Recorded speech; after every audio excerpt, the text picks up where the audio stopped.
Je suis honoré de vous accueillir encore une fois dans l'émission Kanguka. Mon nom est Chris Ndikumana. Aujourd'hui, nous sommes jeudi. Je vais m'entretenir avec vous aujourd'hui sur le fait de se soucier des problèmes des autres. Pourquoi est-ce qu'on devrait se préoccuper des problèmes des autres?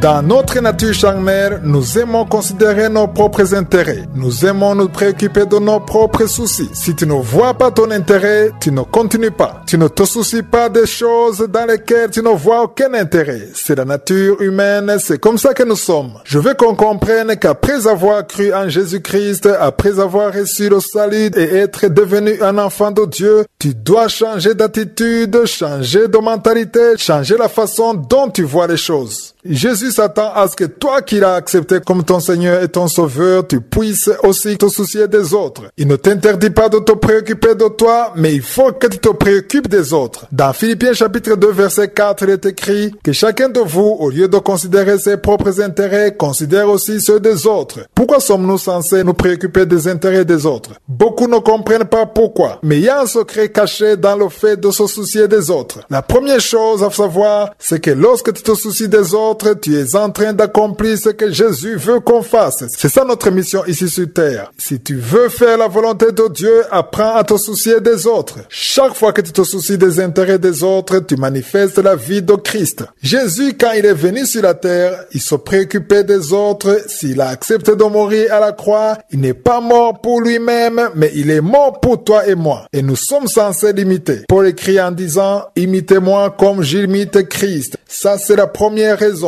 Il faut savoir qu'en te souciant des autres, tu seras en train d'imiter Christ. Beaucoup de versets dans la Bible nous montrent comment c'est important de se soucier des autres, de prendre soin des autres. Je vais en parler dans l'émission d'aujourd'hui et je vais continuer avec ce sujet jeudi de la semaine prochaine. Si vous lisez dans 1 Corinthiens chapitre 10 verset 24, il est écrit que personne ne cherche son propre intérêt, mais que chacun cherche celui d'autrui. La parole de Dieu nous demande de nous soucier des problèmes des autres. Mais il n'y a rien de mal à s'occuper de ses propres problèmes. La parole de Dieu nous demande d'aimer notre prochain comme nous-mêmes. Ça veut dire que la parole de Dieu ne t'empêche pas de t'aimer toi-même, mais te demande aussi d'aimer ton prochain comme tu t'aimes toi-même. Lorsque tu t'aimes uniquement et lorsque tu te soucies de tes propres intérêts uniquement, il n'y a aucune différence entre toi et un païen. C'est ce qui nous différencie des non-croyants. Si tu es sauvé, si tu crois en Dieu, tu dois aussi te soucier des autres car c'est ça la vie de Christ qui est censée être manifestée à travers nous. Ce que je veux expliquer par là et que je continuerai même à expliquer jeudi de la semaine prochaine, c'est comprendre pourquoi nous devons le faire. Dans Galates chapitre 6 verset 7, il est écrit, ne vous y trompez pas, on ne se moque pas de Dieu. C'est qu'un homme aura semé, il le moissonnera aussi. Lisez attentivement ce verset. J'aime comment ce verset, il est dit, ne vous y trompez pas. Les gens se trompent souvent en pensant qu'ils vont récolter ce qu'ils n'ont pas semé. Dans ce verset, on nous explique bien qu'on ne peut pas se moquer de Dieu. Pourquoi Paul utilise un terme aussi dur dans ce passage? Parce que les gens peuvent penser qu'ils sont plus intelligents que Dieu, mais Dieu a établi des principes. Il a dit que ce qu'on sème, on le récolte toujours. Quand on parle de semer, on veut dire tout ce que tu peux faire pour autrui. Sache que tu vas le récolter. Qu'est-ce que ça veut dire? Ça veut dire qu'il y a beaucoup de choses que nous voulons que Dieu nous donne. Il y a des bénédictions que nous voulons qu'il nous donne, mais il a établi des principes. Parfois, ce qu'on veut recevoir, Dieu nous le donne par le moyen de la sémence. Sémons dans les autres plutôt que de s'aimer en nous-mêmes. Je sens que ce n'est pas très clair ou facile à comprendre pour certains, mais je vais expliquer cela jeudi de la semaine prochaine pour que vous puissiez comprendre que ce qu'on sème, c'est ce qu'on récolte toujours. C'est important de t'occuper des autres et non pas t'occuper de toi-même uniquement.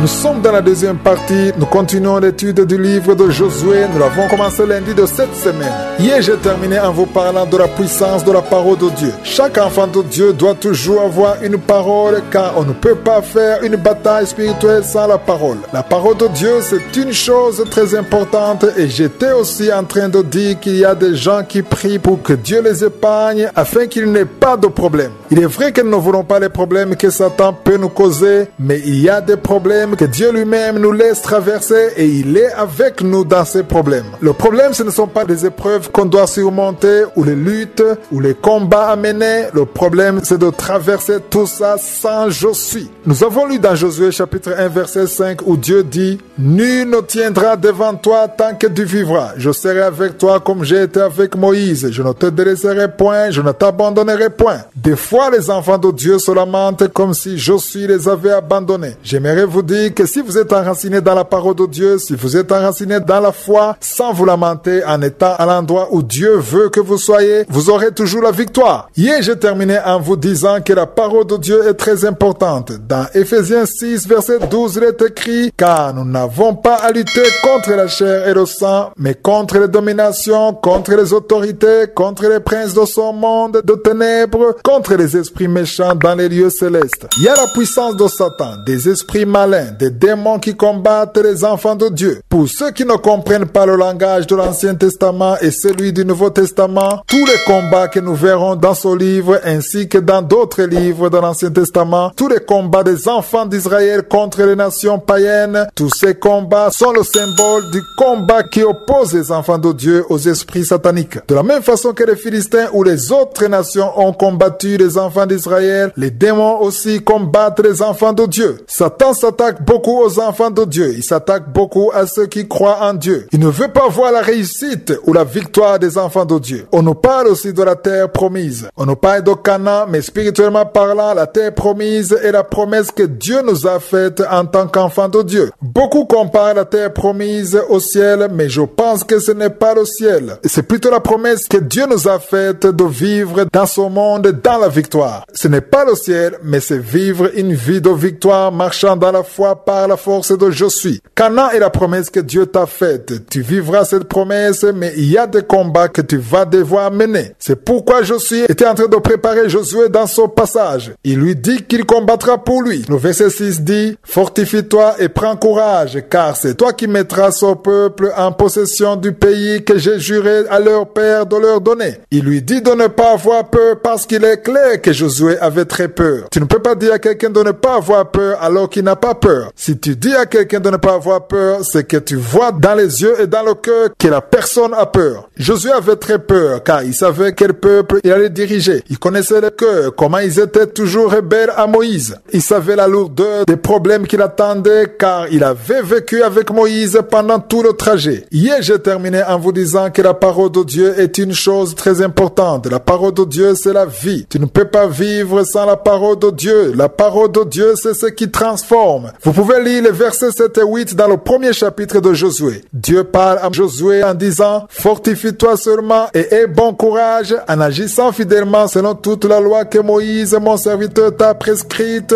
Ne t'en détourne ni à gauche ni à droite, afin de réussir dans ce que tu entreprendras. Que ce livre de la loi ne s'éloigne point de ta bouche, médite-le jour et nuit pour agir fidèlement selon tout ce qui est écrit, car c'est alors que tu auras du succès dans tes entreprises, c'est alors que tu réussiras. » Je vais encore une fois expliquer cela dans Kanguka de demain. Que Jésus vous bénisse, passez une excellente journée.